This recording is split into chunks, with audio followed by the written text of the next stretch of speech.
Ugh. So today's episode is brought to you by Ozempic, not because they're sponsoring this podcast or anything like that. It's just nice seeing women finally taking good care of themselves.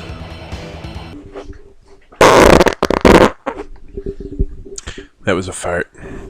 Now, for everyone listening, today we're gonna talk about some of the more depraved people that I've met through my work. Obviously, I'm quite the depraved individual, but we're just gonna talk about the people that have no shame at all. I've worked in very public places, but I used to work at what you would call a public internet access site. Basically, think 10 years ago, before everybody had a phone. Basically, like your public library type of environment, that sort of thing. I worked there with my brother, and he had a rule on the side of his office. So, like, he had his office where you come in and make appointments, and he had like a lobby where anyone could come in, use the computer, use it to check their emails, work on resumes, that sort of thing. Oh, burp. Oh, jeez. He had a notice out front saying anyone caught looking at pornography will have their names plastered on the wall of shame. So this guy took having something plastered to the next level. We had one fella, he plastered all over the keyboard. Yep, that's about all there is to the story. He broad daylight, out in the open. He downloaded some stuff off of LimeWire, good old LimeWire. He did it all out in the open, and he had everything out in the open. And when my brother called the cleaning services, he said to the cleaning company, "So how much would it cost for you guys to come and clean a keyboard and clean a keyboard, clean like a workstation?" Said, "Oh, $100." And he's like, "Now I got to describe to you what happened at this workstation." And the company was like, "That price has now tripled." Now, when we were in junior high, we didn't have that much of a problem. The only thing that we looked up on the internet was we went on Newgrounds. I'm pretty sure everybody remembers what Newgrounds was. There were some things on there that were inappropriate. But one of the things that really grossed me out, I went to the library to study one day, and I don't mean the library at school, I mean like the public library. Two things kind of stuck out about that library.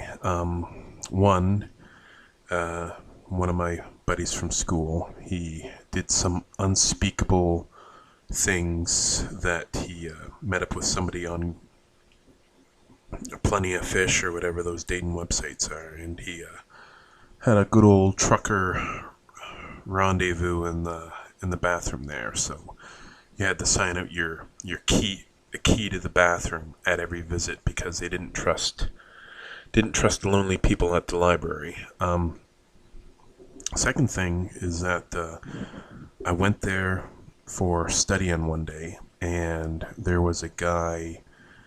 He was just sitting there in the corner of the library, and this is the weirdest part. He wasn't even doing anything. He was just looking at breastfeeding videos, and I timed it. He was looking at breastfeeding videos, and for an hour, he was just looking at it, memorizing it.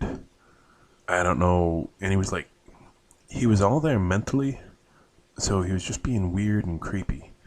So imagine